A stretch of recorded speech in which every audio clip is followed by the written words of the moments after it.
Hidup benda. Assalamualaikum warahmatullahi wabarakatuh. Selamat pagi, salam sejahtera bagi kita sekalian.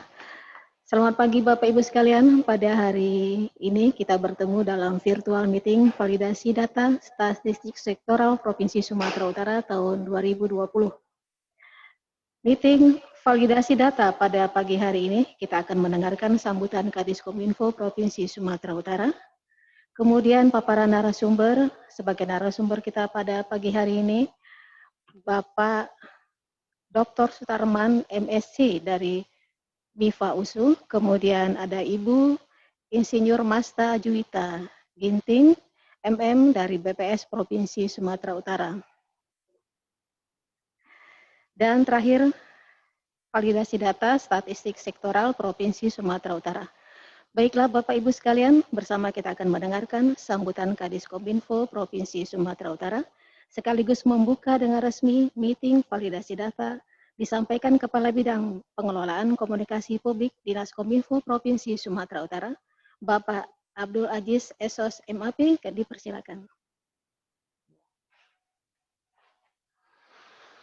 Assalamualaikum warahmatullahi wabarakatuh. Sebelumnya kami sampaikan salam dan maaf dari Kepala Dinas Komunikasi dan Informatika Provinsi Sumatera Utara, Bapak Insinyur Haji Irman MSI, yang seyogianya beliau akan hadir bersama-sama kita di sini, tetapi karena ada rapat paripurna di Dewan Serdang Bedagai yang beliau juga saat ini menjabat PJS Bupati Srege, untuk itu diberikan amanah kepada kami untuk membacakan sambutan beliau. Baik, kami akan bacakan sambutan Kadiskominfo pada pembukaan validasi data statistik sektoral Provinsi Sumatera Utara, Rabu 11 November 2020 di media rapat online atau via Zoom meeting. Assalamualaikum warahmatullahi wabarakatuh. Selamat pagi dan salam sejahtera bagi kita semua. Yang terhormat Bapak Kepala BPS Provinsi Sumatera Utara atau yang mewakili, yang terhormat Bapak Ibu pejabat pengelola data OPD pemerintah Provinsi Sumatera Utara, yang terhormat Pak Tarman dari Universitas Sumatera Utara. Puji syukur marilah kita sampaikan kehadiran Allah Subhanahu wa taala, Tuhan yang Maha Esa, atas berkat rahmat dan karunia-Nya kita dapat hadir melalui Zoom meeting pada acara validasi data statistik sektoral Provinsi Sumatera Utara tahun 2020. Seiring dengan itu, kami mengucapkan terima kasih kepada hadirin jajaran OPD pemerintah Provinsi Sumatera Utara yang telah berkenan hadir pada acara Zoom meeting yang kami selenggarakan pada hari ini. Adanya pandemi COVID-19 mengajarkan kita untuk hijrah menuju ke dunia digital secara paripurna. Kami doakan mudah-mudahan kita bisa melaksanakan kegiatan ini lagi seperti biasa, tapi sekarang kita harus menyesuaikan kegiatan dengan mengatur sedemikian rupa dan tetap menerapkan protokol kesehatan. Pertemuan ini kami selenggarakan sebagai upaya untuk mengingat kembali kepada OPD tentang pentingnya penyajian data yang valid, khususnya data sektoral yang bersumber dari setiap OPD di lingkungan pemerintah Provinsi Sumatera Utara yang berperan penting dalam perencanaan dan perumusan rencana kerja pembangunan daerah atau RKPD Provinsi Sumatera Utara. Bapak Ibu hadirin yang kami hormati, pelaksanaan pengelolaan data sektoral oleh pemerintah daerah sebagaimana amanat dari Undang-Undang Nomor 23 Tahun 2014 tentang Pemerintahan Daerah, Pasal 12 ayat 2A disebutkan bahwa statistik merupakan urusan pemerintahan konkuren wajib non-dasar. Selanjutnya, sesuai Peraturan Pemerintah Nomor 18 Tahun 2016 tentang perangkat daerah, mengamanatkan bahwa untuk pengelolaan dan informasi terkait data statistik sektoral ada di masing-masing OPD. Dalam hal ini, Dinas Komunikasi dan Informatika berperan sebagai wali data sektoral, sedangkan organisasi perangkat daerah sebagai produsen data statistik sektoral. Untuk menghasilkan data sektoral yang valid, Dinas Komunikasi dan Informatika Provinsi Sumatera Utara selaku wali data telah menerima data dari OPD dan telah kami inventarisasi. Selain itu, kami juga telah menghimbau kepada masing-masing OPD, khususnya para pengelola data untuk memvalidasi data masing-masing OPD yang sudah diinput di sistem pengelolaan statistik sektoral Provinsi Sumatera Utara melalui statistik.discominfo.sumut.prop.go.id 2 hari sebelum kegiatan ini kita laksanakan. Data yang sudah divalidasi oleh OPD masing-masing akan kami sinergikan dengan Badan Pusat Statistik Provinsi Sumatera Utara untuk menjadi data statistik sektoral Provinsi Sumatera Utara tahun 2020 yang siap untuk dipublikasikan. Jadi data statistik sektoral yang dipublikasikan harus melalui validasi dengan melakukan pengevaluasian data agar tidak terjadi kesalahan pada data statistik sektoral yang dibuat. Mengapa hal ini perlu kami sampaikan? Karena data statistik sektoral ini menjadi satu referensi dalam perencanaan. Untuk itu, data yang dibuat atau dihasilkan harus akurat, mutakhir, terpadu, dapat dipertanggungjawabkan, mudah diakses, dan dapat dibagi pakaikan. Kami sangat mengapresiasi dan mengucapkan terima kasih atas kerjasama OPD dalam menginput data di Sistem Pengelolaan Statistik Sektoral Provinsi Sumatera Utara. Semoga pertemuan pada hari ini menjadi salah satu wadah untuk menyelaraskan data statistik sektoral pemerintah Provinsi Sumatera Utara. Bapak Ibu hadirin yang kami hormati, demikian beberapa hal yang kami sampaikan pada kesempatan yang berbahagia ini. Semoga pertemuan ini dapat meningkatkan kerjasama di antara kita, khususnya menyangkut data statistik sektoral Provinsi Sumatera Utara. Akhirnya, dengan mengucapkan Bismillahirrahmanirrahim, validasi data statistik sektoral Provinsi Sumatera Utara tahun 2020 dengan ini resmi dibuka. Sekian dan terima kasih. Wassalamualaikum warahmatullahi wabarakatuh. Kepala Dinas Komunikasi dan Informatika Provinsi Sumatera Utara, Insinyur Haji Irman MSI ditandatangani. Baiklah Bapak Ibu sekalian, selanjutnya kita akan mendengarkan paparan narasumber. Bapak Dr. Sutarman MSc dari dosen MIFA USU, kami persilakan Pak.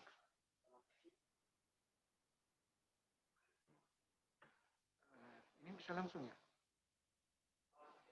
Ada bahannya. Yang tadi saya kirim. Saya kira langsung sini, tapi di sini nggak bisa saya dapat apa.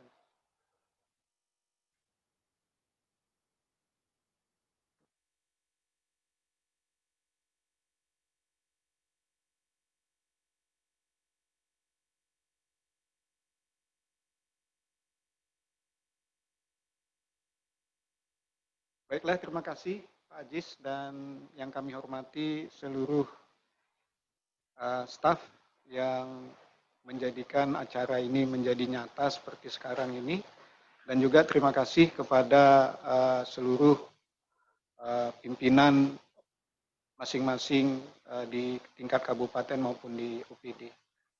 Saya akan mendiskusikan apa yang kita maksud dengan atau apa yang kita bicarakan sebagaimana yang disampaikan oleh Pak Ajis tadi.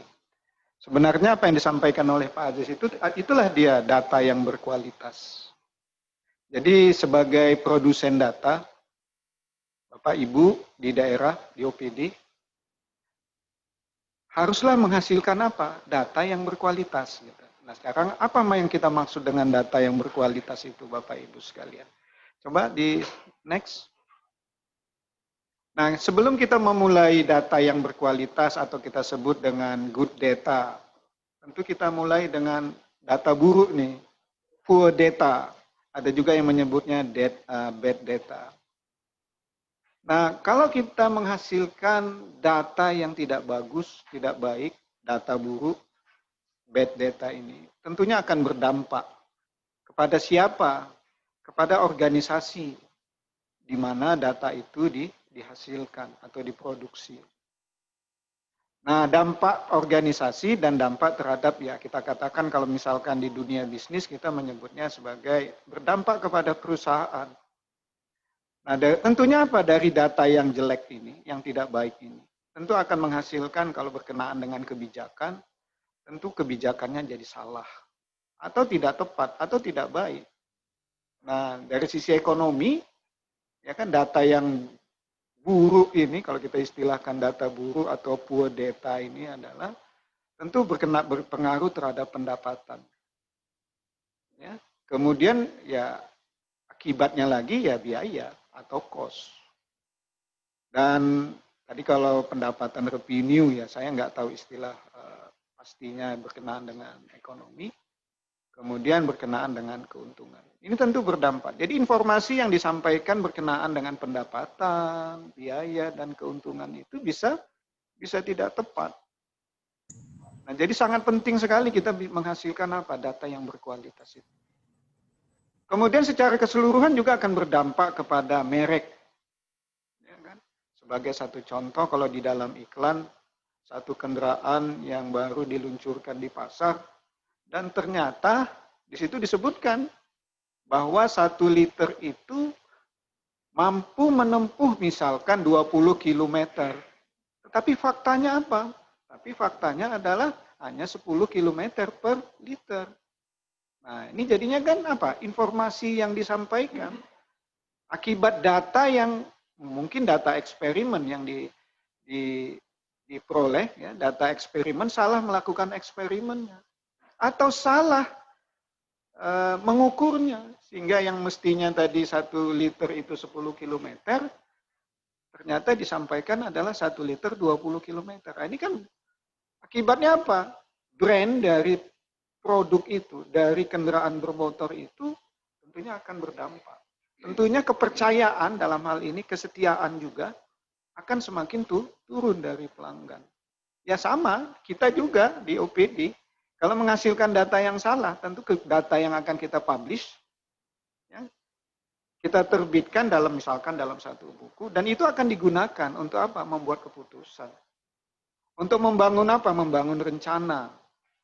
Ya kan? Nah, seperti itu. Jadi sangatlah bijak kalau kita berhati-hati supaya apa? Data kita ini berkualitas. Jadi data kita ini baik sehingga bisa digunakan untuk bahan dasar untuk membuat keputusan. Jadi Bapak Ibu sekalian, membuat keputusan ini tentunya tidak hanya seperti tadi untuk menjual, menentukan harga dan sebagainya. Banyak hal yang bisa kita lakukan. Kita rencanakan, kita prediksi kalau data itu baik. Next. Berikutnya. Nah, mengapa ini ada data buruk ini? Nah, ini memang complicated. Karena perkembangan dunia sekarang ini semakin cepat perubahannya. Semakin membaur. Ya kan, ada kemiripan data satu organisasi dengan organisasi penghasil data itu sendiri. Jadi semakin rumit. Jadi oleh karena itu, memang teknologi nggak bisa dilepas. Teknologi informasi, perangkat lunaknya, dan sebagainya itu nggak bisa kita lepas begitu saja. Kita sudah tidak bisa mengandalkan kerja-kerja tradisional. Oleh karena itu, kita harus membuka wawasan untuk mau menerima teknologi, supaya apa? Supaya nggak ketinggalan. Supaya kita tidak menghasilkan data yang buruk. Kalau zaman dulu, Bapak Ibu sekalian masih ingat ketika kita harus mengumpulkan data. Kalau sekarang mungkin ceritanya lain. Ya. Konferensi ataupun rapat seperti sekarang ini yang kita lakukan. Kalau dulu, lain dengan sekarang. Jadi suka nggak suka kita harus mampu ya kan mengikuti perkembangan teknologi. Ya. Dan akibatnya apa? Data akan semakin rumit, semakin kompleks. Ya. Nah, akibat apa lagi? Bahwa data semakin berubah-berubah.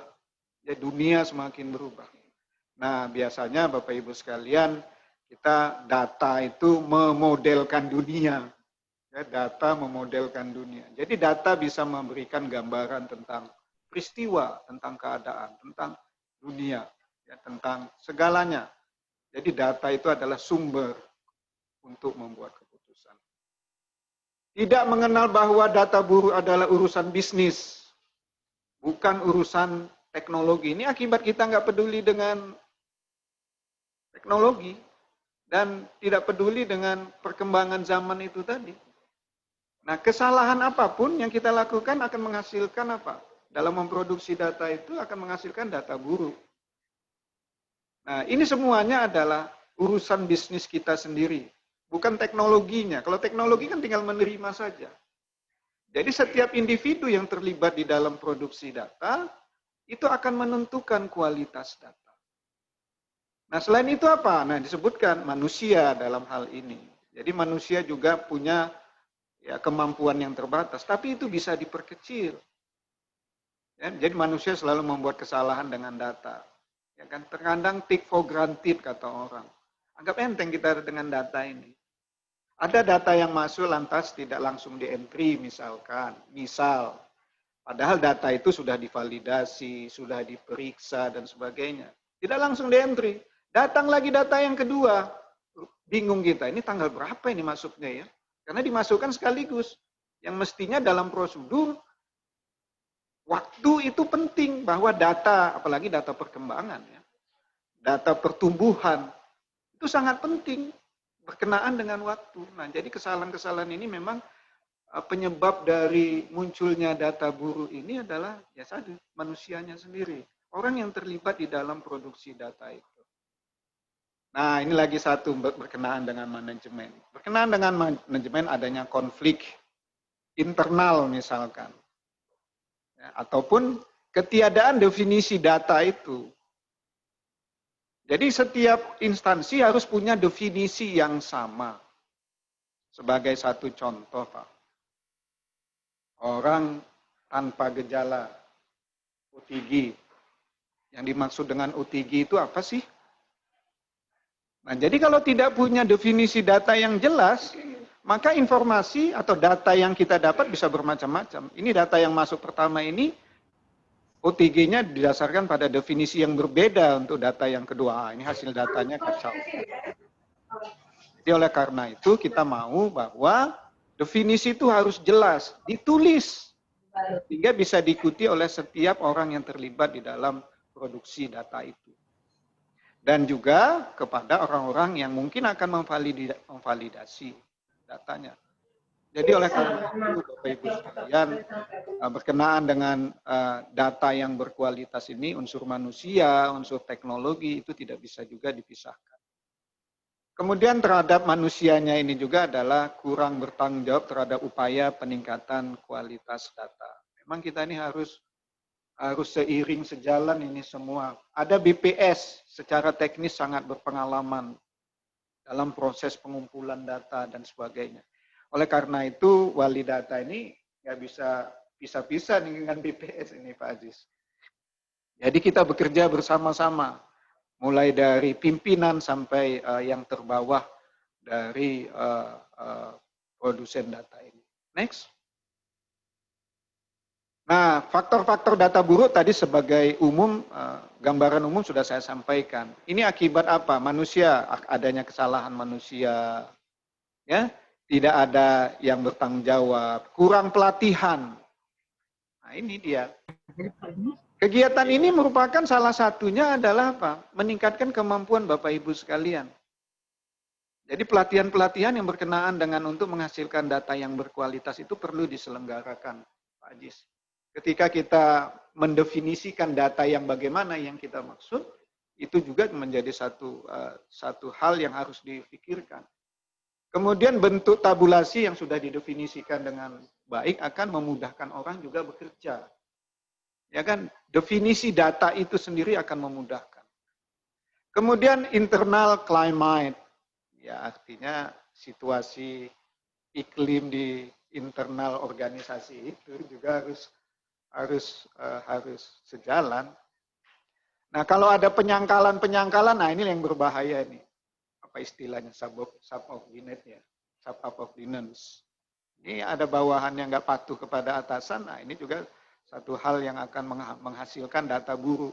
Ada instruksi untuk mengentry data, tapi ngentry datanya sambil ngantuk, Pak.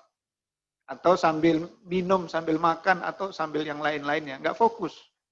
Ini penyebab dari data buruk itu diperoleh. Ya, jadi ada unsur manusia di situ. Kemudian apa? Yang berikutnya adalah tentu teknologinya. Ya, teknologi, ya interface yang kurang baik, arsitektur data yang tidak baik, kemudian kegagalan data capture and users design. Nah, ini urusan teknologi. Jadi teknologi harus bekerja sama dengan manusianya. Kan begitu. Kemudian ada proses, ya, faktor yang mempengaruhi kualitas data yang buruk itu. Pertama, rancangan proses bisnis yang tidak bagus, kegagalan proses, ketidaktetapan menetapkan tujuan. Apa tujuan kita untuk mendapatkan data ini? Nggak jelas. Sehingga hasilnya pun nggak jelas juga. Akibatnya data yang dihasilkan nggak jelas, tak berkualitas. Kemudian tidak memenuhi data standar. Nah, ketiga proses ini ya akan mempengaruhi kualitas data ini. Berikutnya. Nah, kita kembali, apa yang kita maksud dengan data berkualitas itu? Tadi sudah disebutkan di pangkal. Untuk menentukan definisi data berkualitas itu bisa bermacam-macam. Orang consumer mengatakan cocok digunakan untuk konsumen mereka. Kemudian memenuhi atau melebihi harapan konsumen. Kemudian memenuhi kebutuhan dan tujuan penggunaan. Ini pandangan mereka. Berikutnya. Nah, dari sisi bisnis, cocok digunakan untuk operasional dan dasar pembuatan keputusan dan juga untuk perencanaan. Nah, jadi kalau data itu tak berkualitas, mungkin nggak bisa digunakan. Ini nggak bisa digunakan. Jadi, data yang berkualitas itu intinya itu tadi, bisa digunakan sebagai dasar untuk pembuatan keputusan. Ini beberapa dimensi nanti akan kita uraikan apa yang kita maksud dengan data berkualitas itu. Sesuai dengan standar yang telah mereka tetapkan, kita perlunya seperti A, seperti ini data itu. Kita mau datanya data yang series, tetapi tidak ada data series itu. Nah, jadi ini nggak memenuhi harapan mereka untuk membuat keputusan. Nah, kemudian mampu memenuhi kebutuhan sistem dan teknis yang mereka gunakan. Sistem yang mereka gunakan itu apa? Ya, jadi oleh karena itu kita juga harus berpikir bagaimana data kita ini bisa digunakan. Jadi tidak semata-mata kita hasilkan data, tapi nggak bisa digunakan, Bapak Ibu sekalian.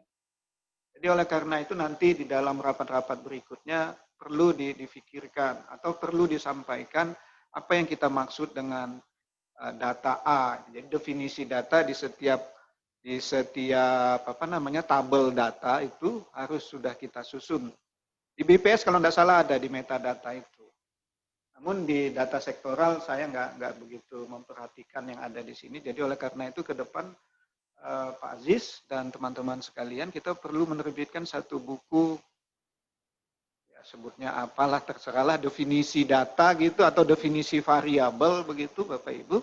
Maksudnya apa yang kita maksudkan dengan data itu? Seperti yang kita katakan OTG itu apa sih? Apa yang dimaksud dengan OTG misalkan di dalam kondisi pandemi sekarang ini? Nah, next. Nah, secara sederhana itu data yang berkualitas itu Bapak Ibu berguna, akurat, benar, dan sesuai kebutuhan untuk diaplikasikan. Ini yang dikatakan Pak Ajis di dalam pembukaan ini tadi. Tapi nggak lebih banyak dari yang disampaikan. Kita akan lihat dimensi-dimensi dari data yang berkualitas itu. Ini sederhana aja. Kalau data itu nggak bisa kita manfaatkan, kita anggap tidak berkualitas dari sisi pengguna. Ya, dari sisi pengguna. Ya. Kemudian data itu benar, mestinya valid, ya, dan sesuai dengan kebutuhan. Nah, next. Nah, ini dimensi-dimensi yang mungkin bisa berbeda-beda dari satu organisasi ke organisasi yang lain. Ya, ketersediaan data dan dapat diakses. Ada data itu sama kita, tapi nggak bisa diakses, Pak.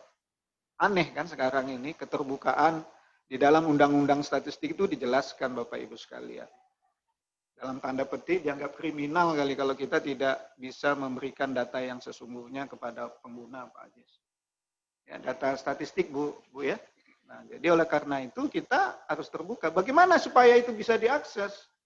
Website yang bagus, ya kan? Sistem informasi yang baik. Nah, sehingga ketersediaan data itu bisa diakses. Kemudian ya akurat. Ya, jadi betul-betul akurat Bapak Ibu sekalian. Kemudian data itu lengkap. Jangan pula nanti bolong-bolong kalau time series. Tahun 2019 kosong, 2020 ada, 2018 ada, 2017 kosong. Pusing juga itu kan. Kembali ke zaman batu lagi kita nggak bisa mencatat.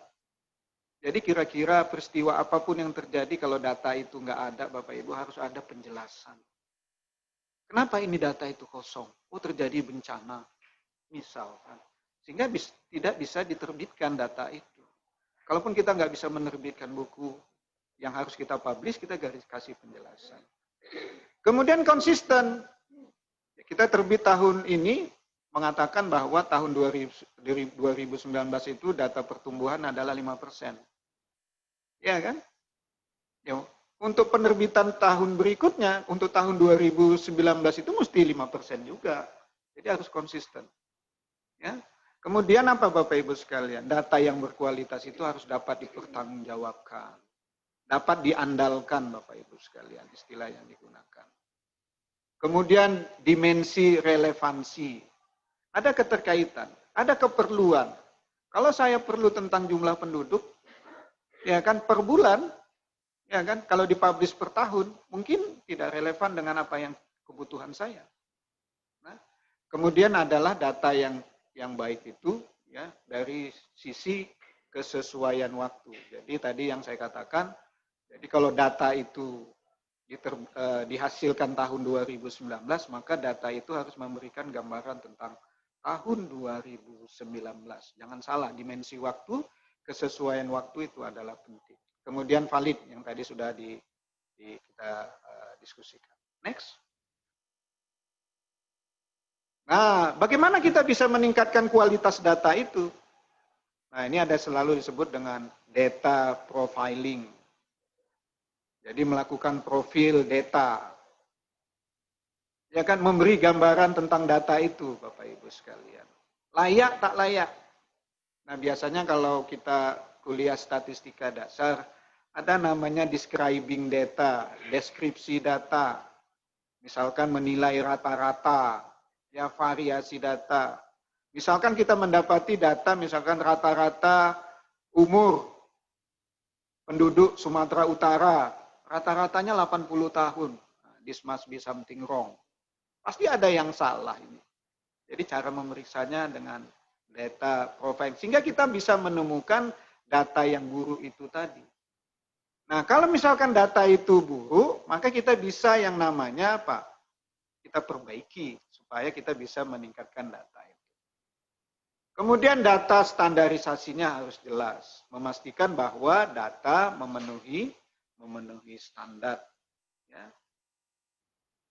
Match or linking, memastikan bahwa data dapat diselaraskan dengan berbagai sumber data yang ada. Nah, sebagai satu contoh Bapak Ibu sekalian, mungkin berkenaan desimal. Ini tentunya harus bisa diselaraskan. Ya, bisa dibuktikan bahwa data itu bisa digunakan. Kita bisa menggabungkan data sebagai satu contoh. Kepolisian Sumatera Utara ke depan nantinya sudah harus menggunakan data kita, data BIS kita. Apapun itu. Jadi sumber satu data itu sangat akan luar biasa. Saya teringat ketika kita nanti kalau berkunjung atau akan menetap di Amerika, yang namanya Social Security Number. Social Security Number itu adalah satu apa? Nomor yang terdiri dari 9 digit kalau tidak salah saya. Itulah nomor paspor, itulah nomor KTP, itulah nomor apa ya? Kalau kita bepergian dan sebagainya. Jadi Bapak Ibu akan diminta nomor KTP. Jadi polisi akan tahu siapa saja. Polisi akan mengambil data penduduk untuk dijadikannya apa? Data tambahan dia di dalam atau sumber untuk membangun SIM. Data sistem informasi kepemilikan surat izin misalnya. Jadi tidak lagi seperti sekarang ini. Saya pernah berkunjung ke yang mengapa lantas yang dia di Negoro itu ternyata mereka belum mengambil data dari Dinas Kependudukan. Mestinya data dasar yang dimiliki oleh Dinas Kependudukan itu bisa dijadikan sebagai dasar awal. Kita ketikkan nomor KTP akan muncul data Sutarman, ya kan? Karena dari nomor KTP itu. Sehingga apa Pak? Penyederhanaan proses itu akan sangat mudah. Jadi satu sumber Bapak Ibu sekalian. Kalau tidak salah tahun 30 ya Bu ya, 2030 kita sudah mau menjadikan satu sumber data di Indonesia ini. Ya mudah-mudahan itu akan sangat membantu. Ya Bapak Ibu sekalian. Dan kita ini adalah bagian dari itu tadi, sumber data satu itu tadi. Kemudian Bapak Ibu sekalian, monitoring ini juga salah satu upaya-upaya yang bisa kita lakukan untuk meningkatkan kualitas data. Tetap melakukan pelacakan data terhadap waktu dan penilaian terhadap variasi data. Ini selalu sangat bervariasi, ini ada something wrong. Jadi kita selalu melakukan pelacakan dan menilai variasi datanya. Batch and real time, pembersihan dan sesuai waktu. Nah biasanya kalau data mentah itu Bapak Ibu sekalian selalu dilakukan pembersihan, cleaning.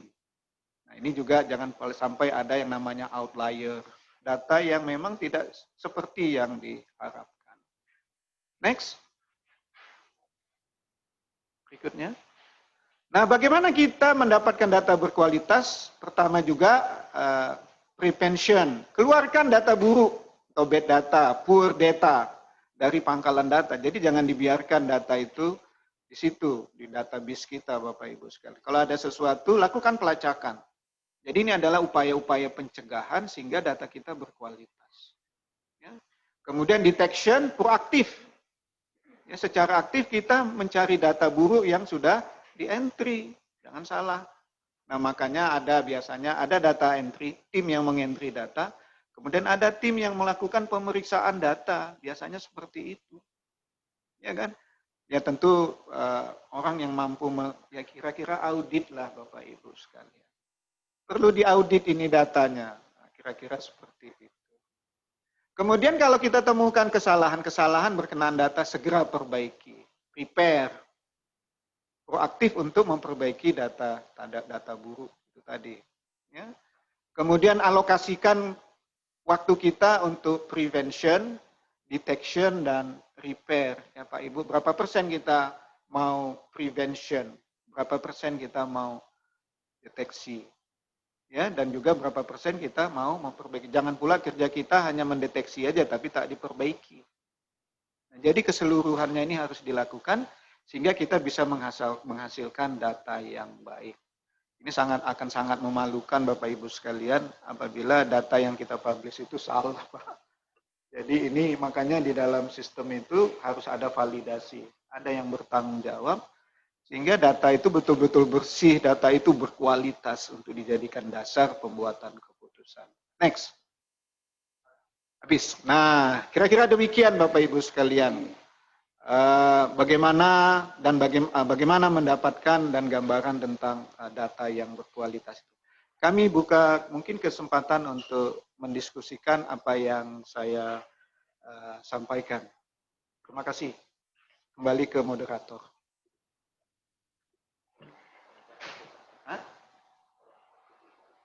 Nggak apa-apa, santai, masih jam 10 kurang. Masih ada waktu.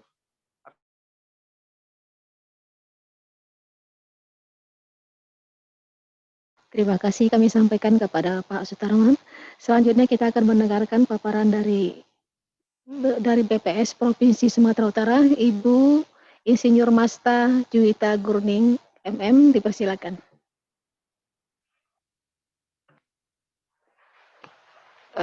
Terima kasih buat MC. Assalamualaikum warahmatullahi wabarakatuh. Salam sehat buat kita semua Bapak Ibu yang mengikuti acara pada pagi ini. Terima kasih buat Pak Ajis yang telah menyelenggarakan acara ini dan buat teman-teman semua yang mempersiapkan acara ini dengan baik. Dan terima kasih juga buat Bapak Ibu yang telah bersedia hadir mengikuti acara virtual meeting evaluasi data statistik sektoral ini.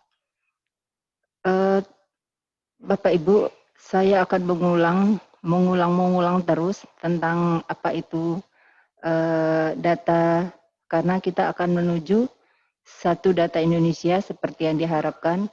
Mudah-mudahan Bapak Ibu tidak bosan-bosannya ketemu saya ya, walaupun kali ini via dunia maya ya mungkin ya. Baik, kita mulai dari slide saya yang pertama. Data untuk bangsa.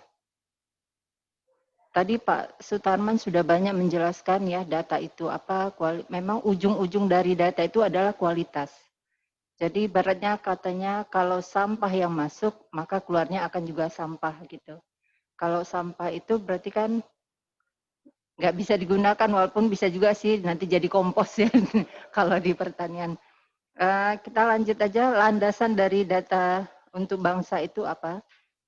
Landasannya itu adalah Undang-Undang Nomor 16 Tahun 1997 tentang statistik, di mana kegiatan statistik bertujuan untuk menyediakan data statistik yang lengkap, akurat, dan mutakhir dalam rangka mewujudkan sistem statistik nasional yang andal, efektif, dan efisien guna mendukung pembangunan nasional. Kemudian landasannya juga ada Undang-Undang Nomor 25 Tahun 2004 tentang Sistem Perencanaan Pembangunan Nasional, di mana perencanaan pembangunan nasional ini didasarkan pada data dan informasi yang akurat dan dapat dipertanggungjawabkan. Kemudian juga ada dengan Peraturan Presiden Nomor 39 Tahun 2019 tentang Satu Data Indonesia, itu ada di pasal 21 ayat 2, menyatakan bahwa setiap pemerintah daerah hanya memiliki satu instansi daerah yang melaksanakan tugas wali data tingkat daerah. Kemudian bagaimana kita mewujudkan Satu Data Indonesia itu? Sekarang kita lihat kondisi saat ini. Seperti apa data itu? Kan kebanyakan data itu belum bisa memenuhi kebutuhan dari sisi ketepatan, waktu penyediaan, metadata, dan kualitas data. Juga belum ada layanan Satu Data dengan akses yang mudah dan lengkap. Ini contohnya aja sekarang data sektoral yang sedang kita kumpulkan ini.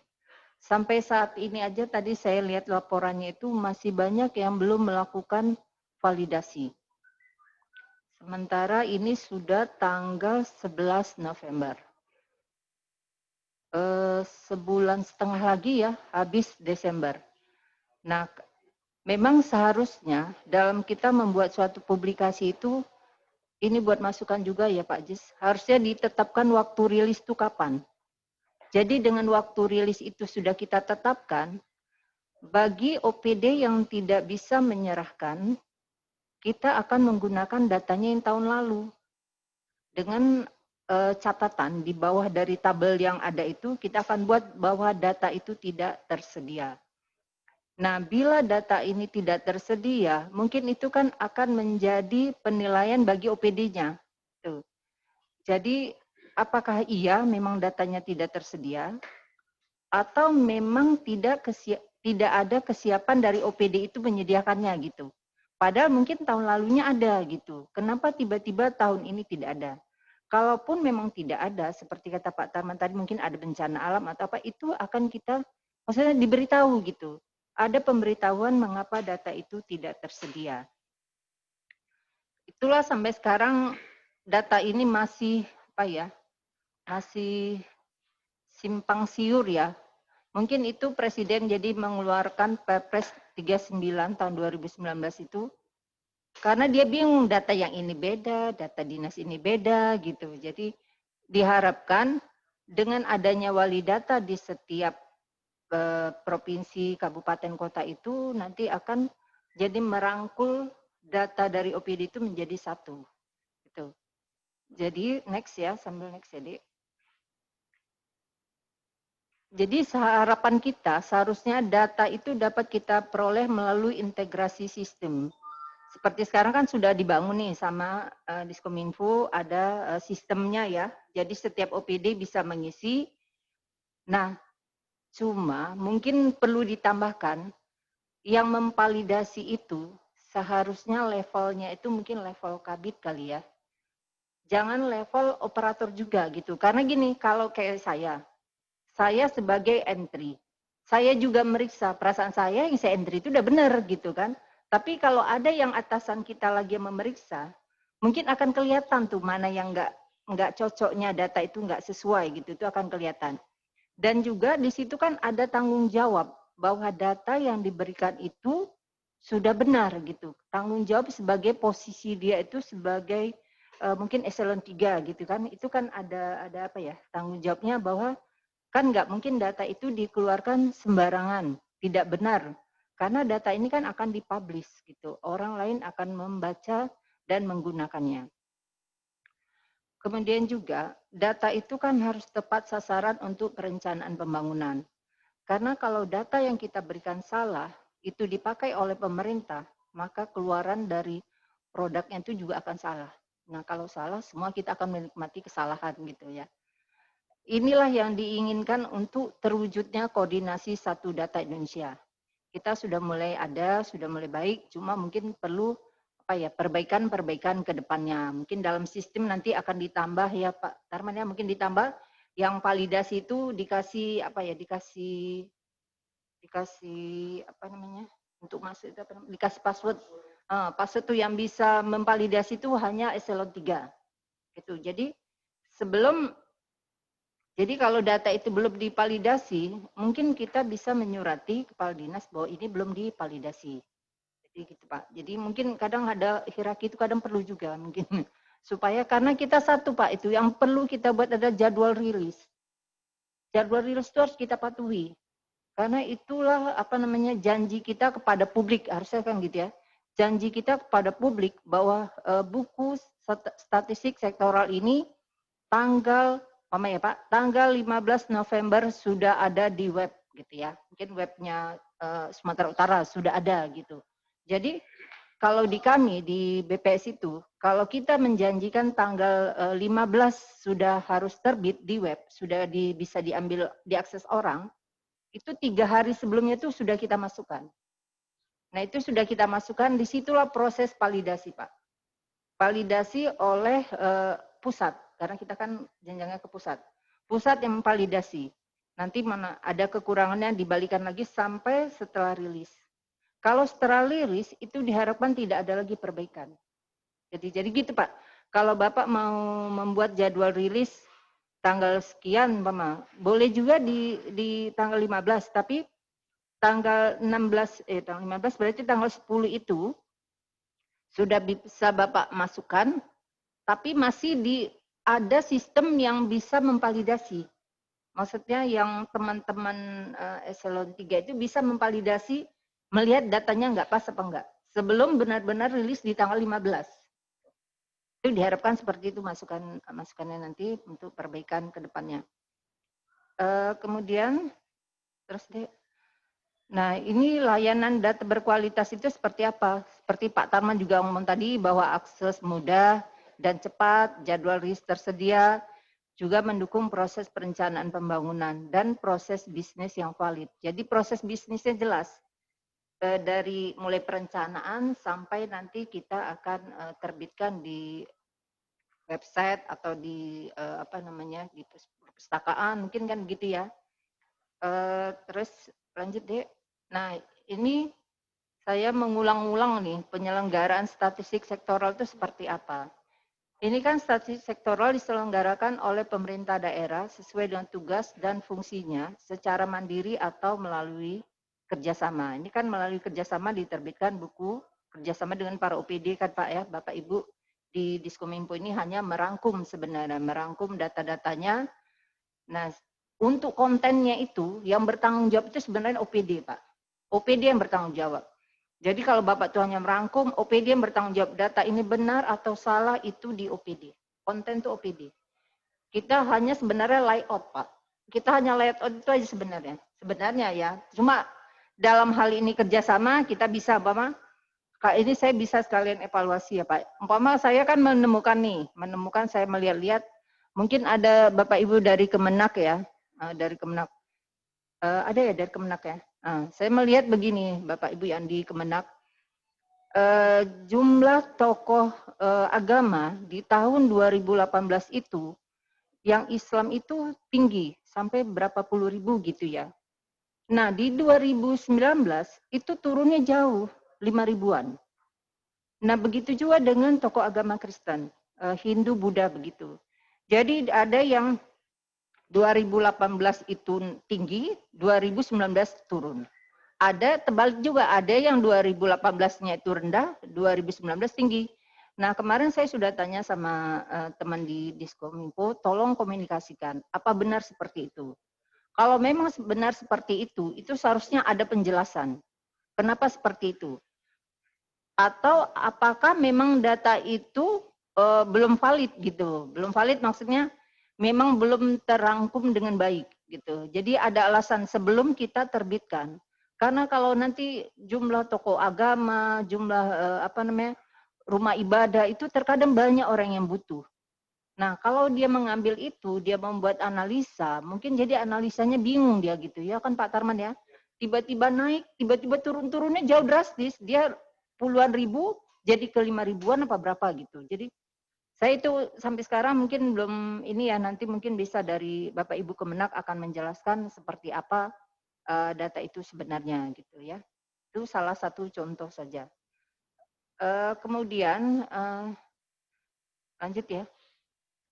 Ini prinsip penyelenggaraan statistik itu, ini sama nih yang dibilang Bapak Tarman bersama nih, cuma menguat-nguatkannya aja ya. Satu, statistik itu ditempatkan sebagai instrumen penting dalam kehidupan masyarakat dan tersedia bagi siapapun tanpa terkecuali.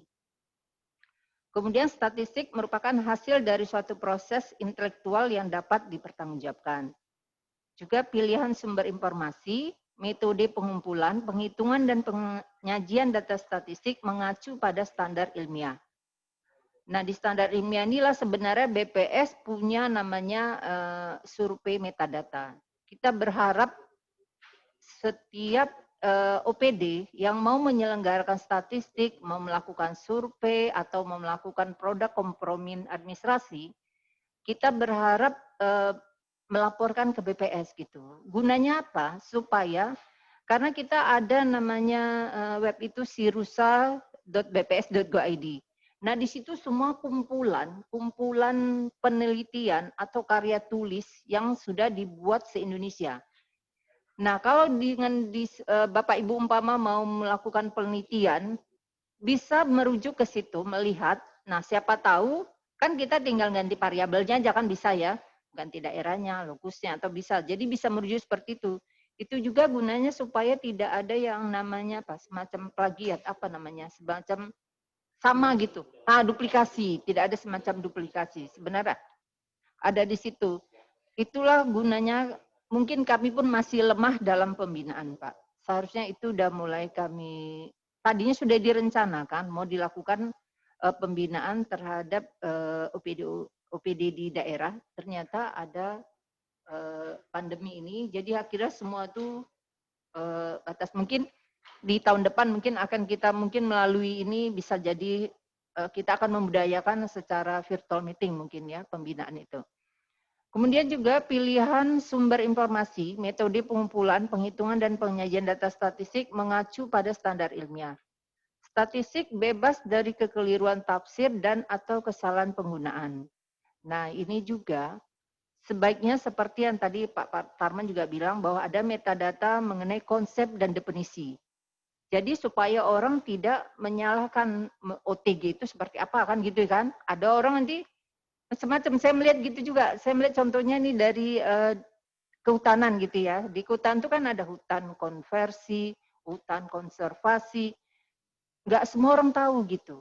Saya pun sendiri mungkin belum tahu juga. Mungkin kalau mau cari tahu bisa di Google kali ya. Di Mbak Google ada mungkin ya. Cuma maksudnya alangkah baiknya setiap OPD itu, begitu dia menyerahkan data, ada konsep definisi yang tidak umum, sebaiknya diikut sertakannya juga. Jadi nanti di buku statistik sektoral ini kita buat halaman khusus, Bu. Halaman khusus yang kata kunci atau apa gitu. Di situ kita tulis, umpama hutan konservasi adalah gitu. Jadi orang membaca buku itu terus sudah tahu, oh ini maksudnya seperti itu. Kemudian juga statistik itu harus memenuhi nilai kualitas, waktu, biaya, dan menghindari beban atau kejenuhan dari responden. Next D, tadi ya Pak Taman ada banyak menjelaskan masalah kualitas.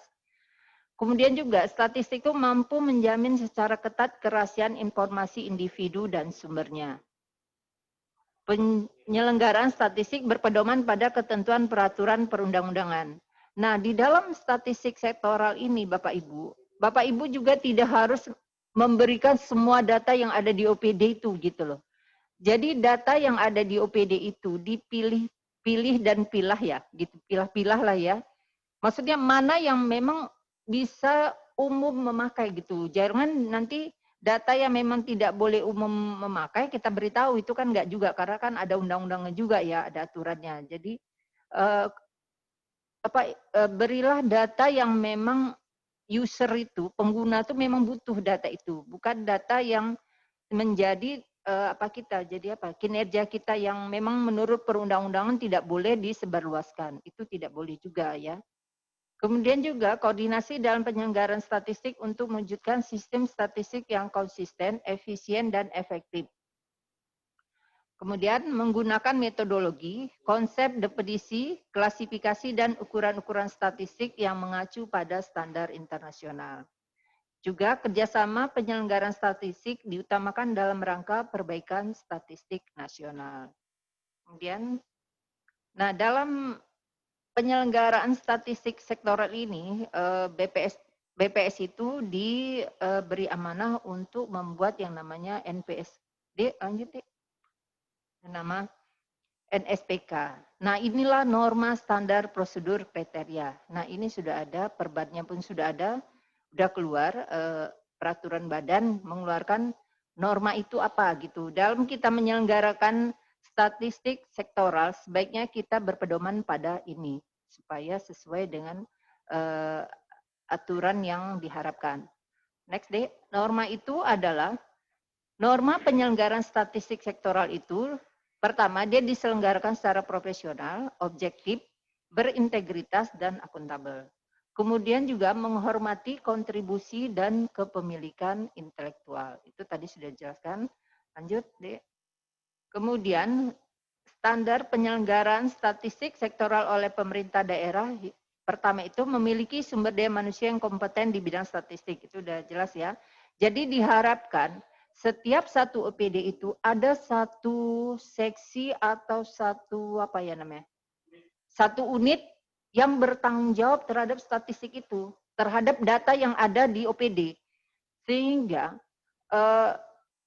datanya itu terpadu.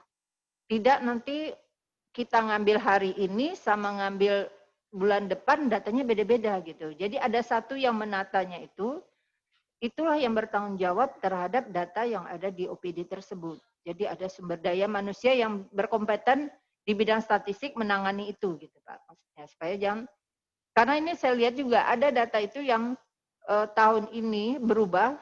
Tahun ini kita ambil 2008, ini kan ngambil 2019. Tapi yang 2018 yang udah kita terbitkan bisa berubah gitu. Mau juga berubah gitu ya. Kalau sebenarnya kalau ada penjelasan perubahan mungkin bisa.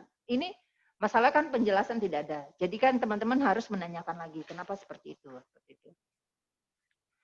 Dan satu lagi, kalau sudah ada orang yang menangani itu, sebaiknya begitu kan kadang namanya kita dinas kan bisa pindah-pindah. Sebaiknya jangan dia pindah datanya dibawa. Nah, itu yang kebanyakan ya. Dia pindah teman-teman pengumpulan data kan pasti akan repot itu.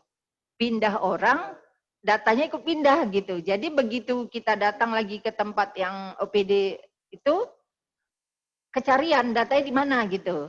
Itu kalau teman-teman pengumpul data pasti akan merasakan itu. Itulah yang diharapkan ke depannya tidak seperti itu tidak terjadi lagi gitu. Kemudian juga memiliki sarana dan prasarana yang memadai. Terus juga menggunakan konsep definisi, metadata, dan metodologi statistik yang baku. Kemudian lanjut. Kemudian ini ke prosedur cara perolehan data penyelenggaraan kegiatan sektoral dan rekomendasi. Klik deh, lanjut deh. Nah ini dalam cara perolehan data itu, statistik sektoral itu dapat diperoleh melalui survei. Mungkin OPD akan melakukan survei, kemudian juga bisa menerbitkan buku melalui kompilasi produk administrasinya. Ya di Dukcapil ini ada juga nih saya lihat keluaran produknya dari kompilasi administrasi.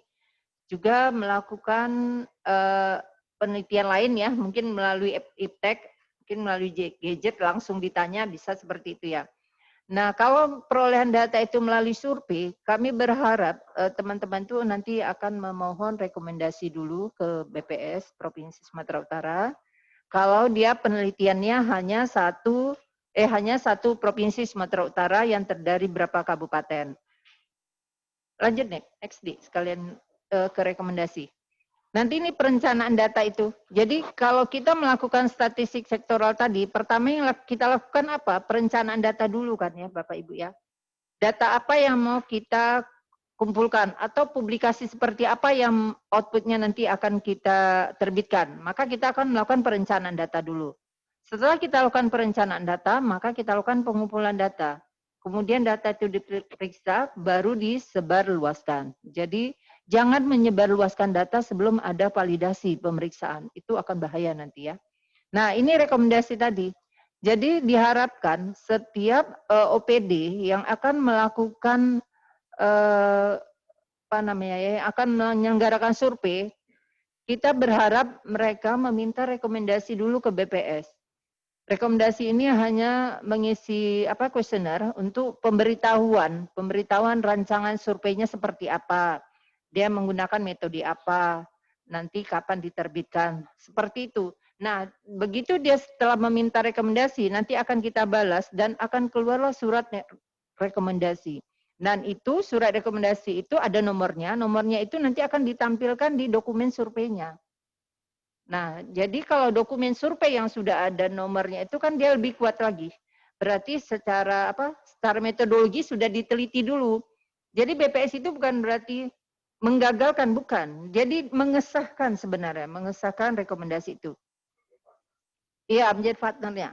Saya melihat kemudian nanti kan diikuti rekomendasinya dan hasil dari itu diharapkan diserahkan ke BPS hasil dari kegiatannya itu. Ini terutama kami berharap mungkin di Balitbang kali ya, karena saya melihat di Balitbang itu tahun 2019 aja ada 10 metadata yang harusnya bisa kita munculkan di Sirusa BPS Go ID. Mungkin nanti buat teman di Balitbang kalau mungkin di awal tahun itu kan ada mengumpulkan para peneliti untuk melakukan penelitian. Kami berharap kami itu bisa diundang di acara itu gitu. Jadi nanti bisa mengisi kuesioner rekomendasi tadi, kuesioner metadata tadi. Jadi nanti itu bisa kita tampilkan di Sirusa BPS Go ID dan itu akan dilihat se-Indonesia gitu. Itu ya, kami berharap seperti itu ya Bapak Ibu Balitbang mungkin ada ya.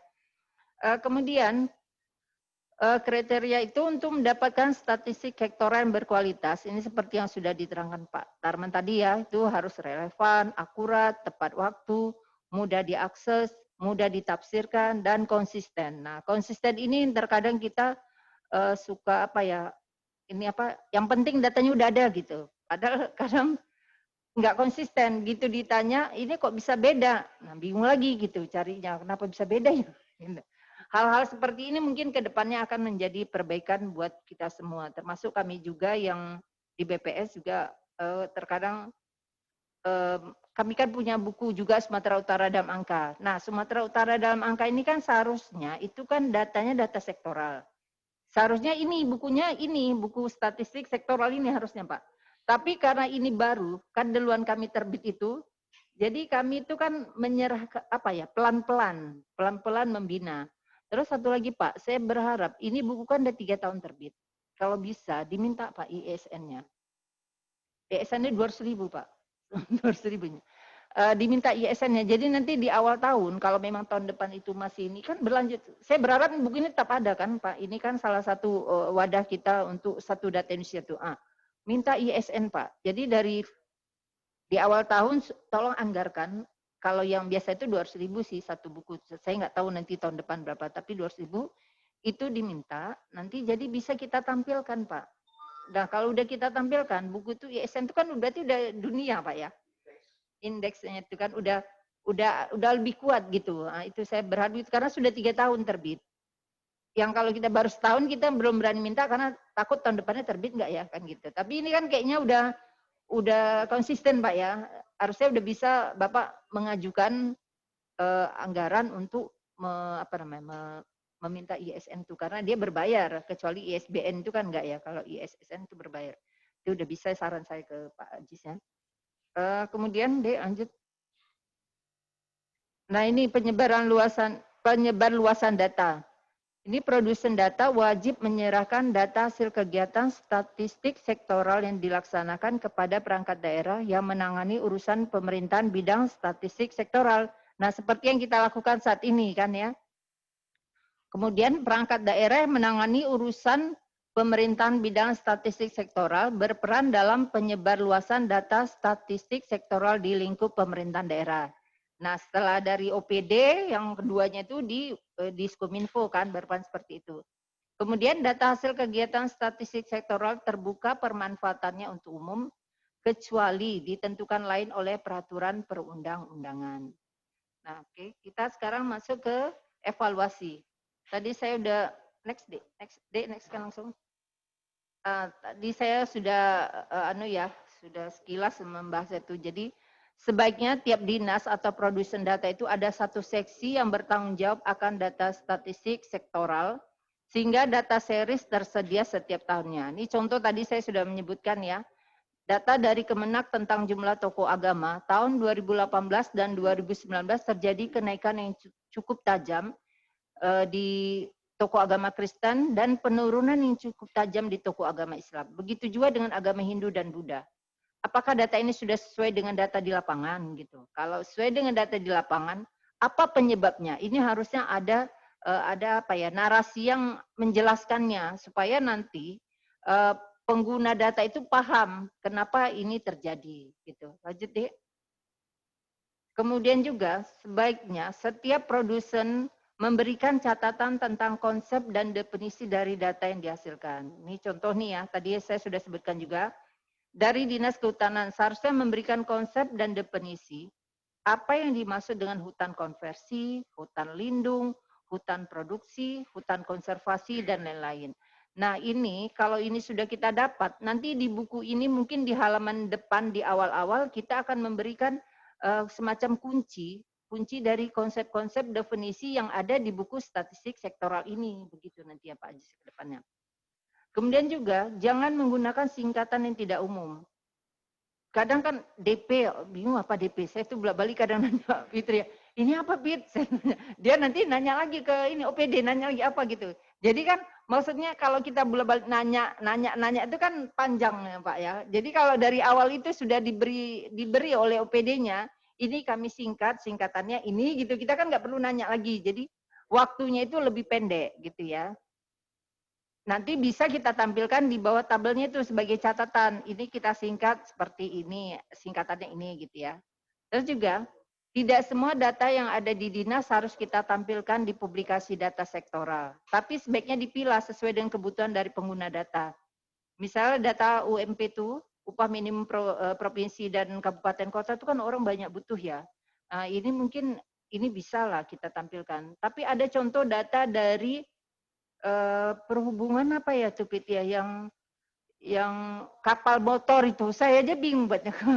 Maksudnya kapal motornya terlalu banyak. Kayaknya itu bukan untuk data yang cocok kita publikasikan karena di situ nama kapal motor, kuatannya sini, alamatnya di sini. Saya bingung membuatnya ini seperti apa gitu. Karena itu sebenarnya apa ya namanya itu data kita apa ya namanya itu bagian dari lakip atau apa ya harusnya.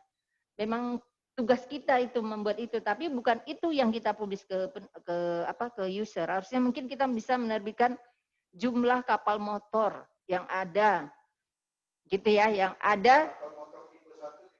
Itu seperti bisa atau GT, dia pakai GT ya, GT 5 sampai sekian. Itu yang harus bisa kita munculkan. Tapi kalau yang namanya kapal motor ini yang punya ini mungkin itu direktori ya, direktori yang harusnya mungkin tersimpan di OPD itu. Itu kan untuk mereka membina dari yang punya kapal motor itu mungkin. Jadi dia tahu kapal motor ini punya siapa. Itu kan kepentingan di dalam OPD-nya. Itu tidak harus kita publikasikan seperti itu. Kemudian masih ada lagi, Dek? Habis. Ini saya tadi yang berharap Balitbang itu kan ada melakukan 10 penelitian itu di tabel 1.4118. Saya berharap nanti kita bisa bekerja sama. Kami ingin mengumpulkan metadatanya yang bisa nanti kami tampilkan di surusa.bps.go.id. Mungkin itu aja. Ya, terima kasih atas perhatian Bapak Ibu. Nanti kita lanjutkan dengan tanya jawab mungkin ya. Terima kasih. Assalamualaikum warahmatullahi wabarakatuh. Ya, terima kasih kami sampaikan kepada Ibu Masta dari BPS Provinsi Sumatera Utara. Bapak Ibu sekalian, pada kesempatan meeting validasi data pagi hari ini kita membuka sesi tanya jawab yang akan dipandu oleh moderator yaitu Bapak Abdul Aziz SOS MAP. Kami persilakan Pak Aziz. Baik, terima kasih Bapak Ibu sekalian OPD ataupun yang mewakili di forum Zoom meeting kita ini. Tadi sudah dipaparkan oleh Pak Tarman dari USU, kemudian Ibu Masta dari BPS. Sebelum kita memvalidasi data ini, mungkin materi disampaikan Pak Tarman dan Bu Masta tadi ada yang perlu mungkin dipertanyakan dalam hal data yang sudah kami kumpul di Dinas Kominfo melalui wali data. Untuk itu kami buka mungkin untuk sesi pertama ini bagi Bapak Ibu mungkin ada yang mau menanyakan, kami persilakan Bapak Ibu sekalian.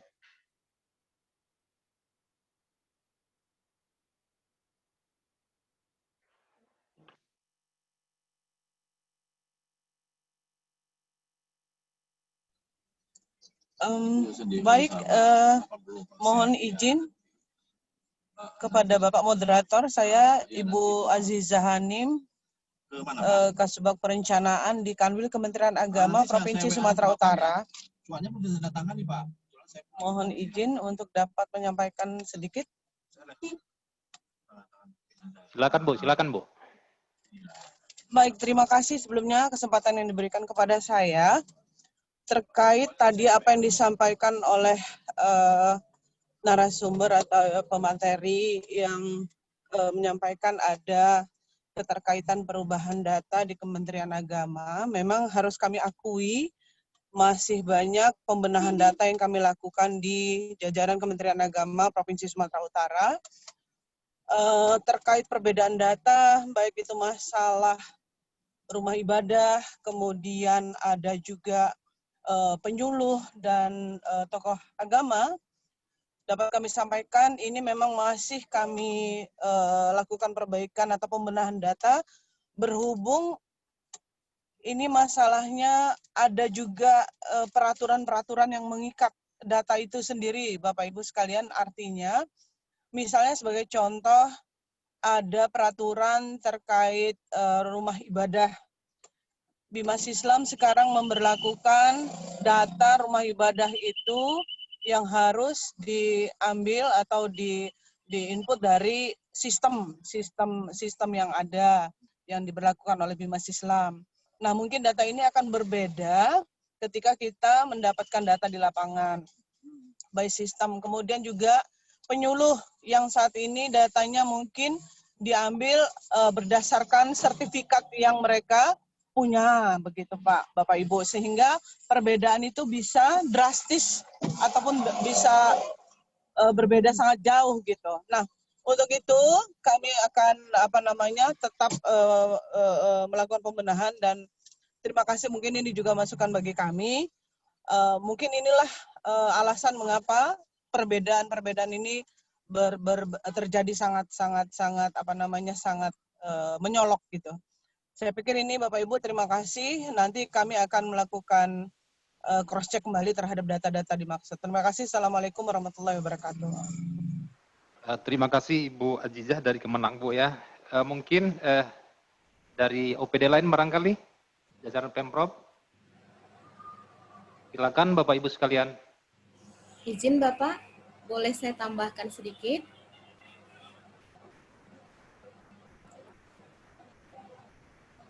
Oh ya, dari Kemenang juga Bu? Ya. Oh silakan Bu, silakan. Ya. Assalamualaikum warahmatullahi wabarakatuh. Saya Sri Rayani, Pak, statistisi ahli muda di kantor wilayah Kementerian Agama Provinsi Sumatera Utara.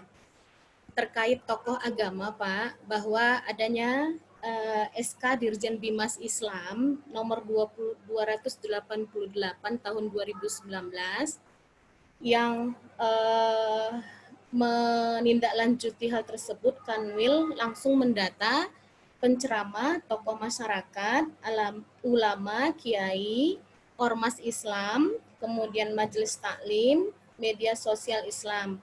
Sehingga data yang pertamanya itu gelondongan, kumpulan Pak, dengan adanya SK Dirjen yang tahun 2019, maka kantor wilayah Kementerian Agama Provinsi Sumatera Utara langsung menindaklanjuti Pak, menindaklanjuti dengan memilah-memilah yang dimaksud dengan tokoh agama seperti yang disampaikan oleh Pak Profesor Dr. Starman, dosen saya Pak, izin Pak.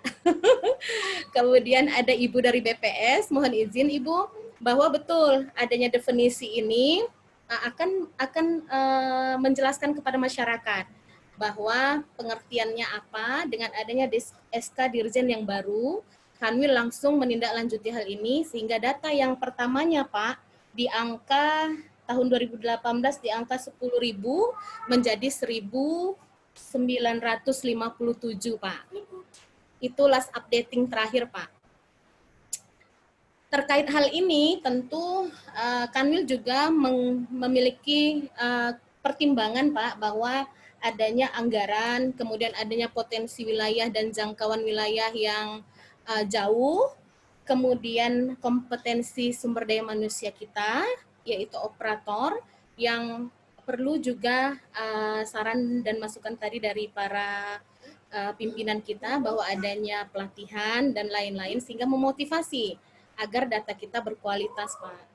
Sama halnya untuk agama Kristen, Pak, bahwa di angka 33.000 itu masih gelondongan Pak, istilahnya apa ya bahasa baiknya ya Pak, izin Pak, bahwa data itu masih berkumpul antara rohaniawan, tokoh agama, pendeta, sehingga di angka itu masuk di tahun 2018 masih di 5.000 Pak.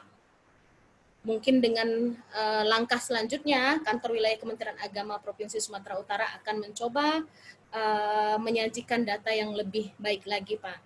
Terima kasih. Baik Bu, terima kasih. Mungkin ada tanggapan atau masukan dari Bu Masda, silakan Bu, kami persilakan. Ya, terima kasih Bu. Ketemu ya, pernah kita ketemu Bu ya, ikut pelatihan kan kemarin ya. Bu apa namanya? Ikut pelatihan di pelatihan statistik ya, fungsional statistik ikut kemarin kan? Sri Rayani Ibu izin. Iya, iya. Bu, saya mau nanya, kalau memang yang dulu itu gelondongan, sekarang sudah terpilah-pilah, sebaiknya tabel itu diganti aja Bu. Diganti kita munculkan aja yang seperti sekarang gitu. Jadi tidak lagi muncul 2018 itu yang gelondongan itu gitu. Bisa nggak ya judul tabelnya itu disajikan dengan mungkin ini sekarang dengan konsep yang baru gitu. Jadi di judul tabel itu ada mungkin tokoh agama yang mempunyai sertifikat seperti itu Mama. Jadi di judul tabel itu memang sudah kita rubah sehingga data yang ada di dalam tabel itu berubah semua seperti yang kondisi saat ini gitu Bu. Itu Bu, terima kasih. Baik, terima kasih Bu Masta. Untuk Kanwil Kemenak mungkin sudah bisa dipahami Bu ya. Iya, terima kasih Bapak. Kemudian kami persilakan untuk Bapak Ibu yang dari OPD, jajaran Pemprov, mungkin ada hal atau terkait materi yang disampaikan tadi sebelum kita memvalidasi data. Kami silakan Bu.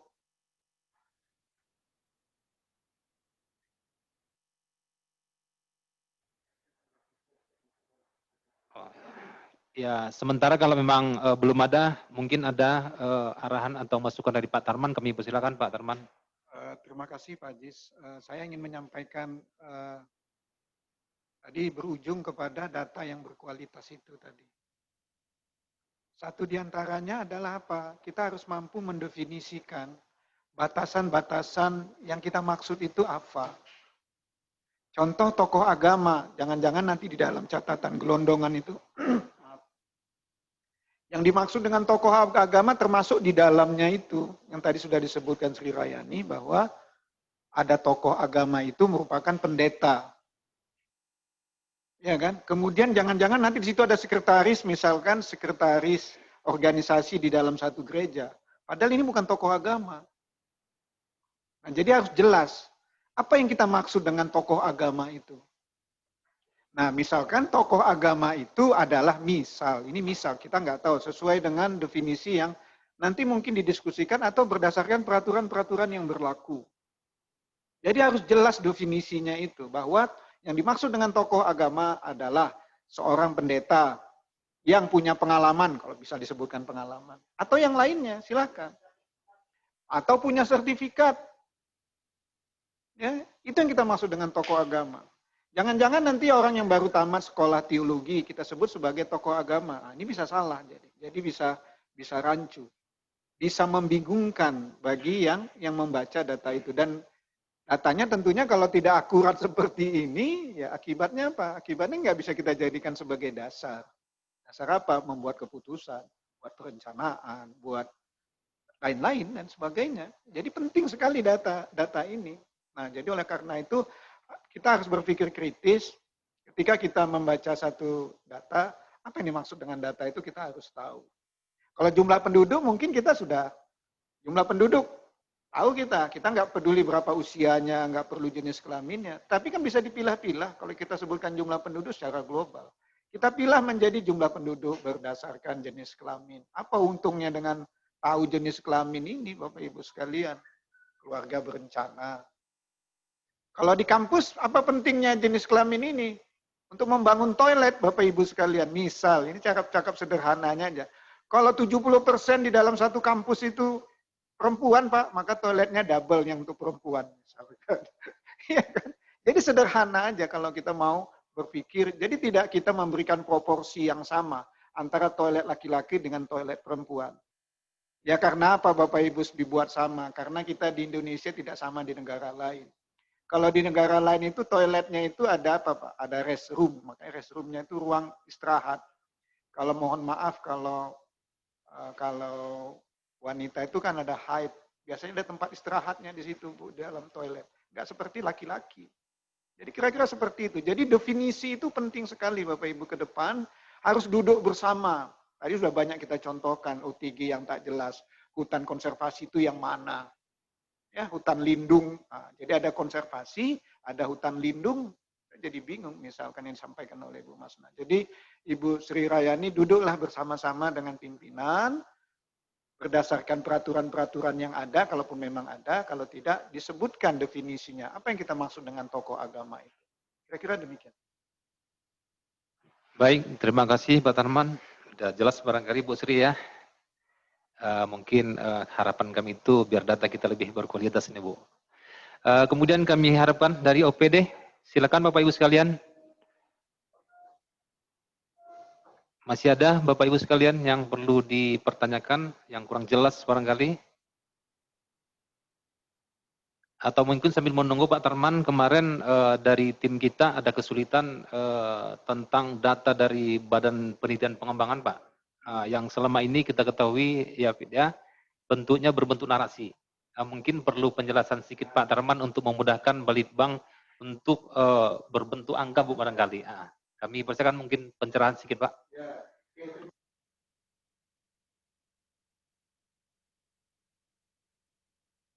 Datanya adalah data kualitatif yang tentunya Bapak Ibu harus bisa dikuantifikasi. Sebagai satu contoh Bapak Ibu sekalian, saya bisa memberikan kode nilai 1 Bapak Ibu sekalian untuk penelitian jenis A gitu. Atau kalau ada satu statement itu kategorinya kemana? Jadi ada kategori 1 tentang A, kategori 2 tentang B, kategori 3 tentang C, dan seterusnya Bapak Ibu sekalian. Jadi kita perlu melakukan coding.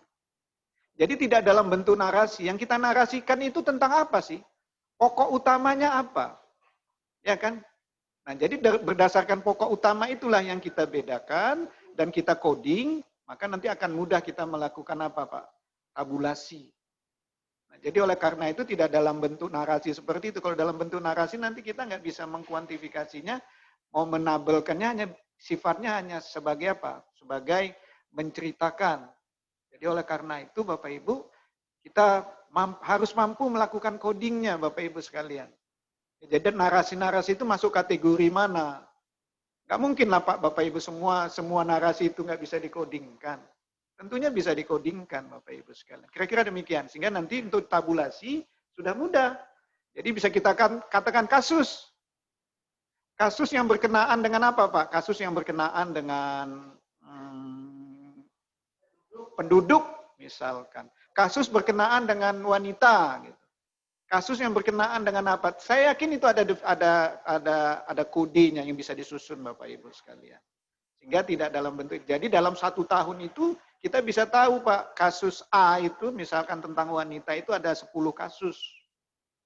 Nah dalam 1 tahun sekian jumlah kasusnya untuk kasus B, kasus 3. Secara umum berapa persen kasus A? Berapa persen kasus B? Itu nanti bisa diketahui Bapak Ibu sekalian. Nah, jadi oleh karena itu duduk bersama lagi Pak mendefinisikan kategori-kategori itu. Ya, sesuai dengan kebutuhan lah berdasarkan peraturan ataupun undang-undang yang berlaku kalau ada, kalau tidak Bapak Ibu lah yang menyusun itu. Ya, kira-kira demikian Pak. Jadi perlu dilakukan coding untuk narasi-narasi itu. Masuk kategori mana narasi yang disampaikan yang berupa data kualitatif ini tadi. Terima kasih Pak. Baik, terima kasih Pak Tarman. Itu tadi arahan dari Pak Tarman untuk Bapak Ibu dari Balitbank barangkali perlu decoding Pak ya. Karena memang kita selama ini masuk tahun ketiga ini agak kesulitan karena bentuknya itu kan memang narasi Pak ya. Jadi itu mungkin barangkali Bapak Ibu dari Balitbank untuk ke depan mungkin bisa lebih kita mengadopsi data bukan narasi. Barangkali ada lagi Bapak Ibu dari OPD yang perlu dipertanyakan.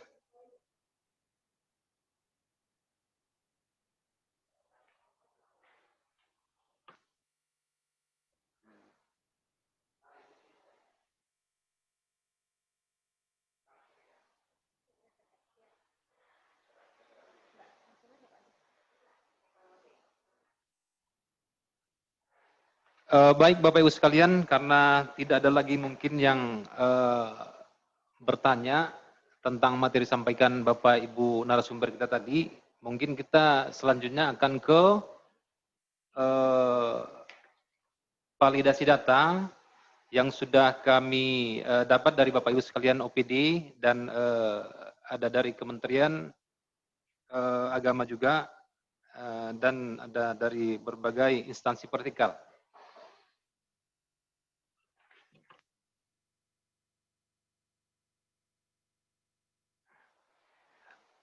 Bapak Ibu sekalian, kita mungkin langsung aja, ada 37 ya, 37 OPD yang sudah menyerahkan data, tetapi di 37 OPD ini masih ada beberapa teman-teman yang belum memvalidasi data yang sudah sampai di kami, karena ini sebenarnya Bapak Ibu sekalian kita agak mendesak waktunya, karena kita rilis mungkin di akhir bulan Bu ya, di akhir bulan. Jadi kami harapkan teman-teman dari OPD yang belum ini, contohnya dari Badan Kesatuan Bangsa dan Politik, belum sama sekali, kemudian dari BPBD belum, dari BPSDM juga belum, kemudian dari BPPRD tadi kayaknya hadir di sini, kemudian Dinas Sosial juga belum, Dinas Kehutanan masih sebagian belum seluruhnya. Kemudian Dinas Tenaga Kerja juga belum semuanya. Dinas Perhubungan sama sekali belum. Dinas Lingkungan Hidup belum. Dinas Pemuda dan Olahraga juga belum. Dinas Perpustakaan dan Arsip belum. Kemudian Dinas Perikanan dan Kelautan juga belum. Selanjutnya Dinas Perindustrian dan Perdagangan juga belum. Dinas Koperasi UKM belum. Dinas Pemberdayaan Masyarakat Desa belum, Dinas PKP juga belum, Dinas Sumber Daya Air sebagian sudah, kemudian Dinas Pengendalian Penduduk belum. Selanjutnya Dinas Penanaman Modal dan Pelayanan baru sebagian, dan Komisi Penyiaran Indonesia Daerah Sumatera Utara belum. Jadi Bapak Ibu sekalian yang sudah memvalidasi ini BPKAD sudah Bapak Ibu ya, sudah. Yang sudah mungkin nggak kami sampaikan lagi di sini.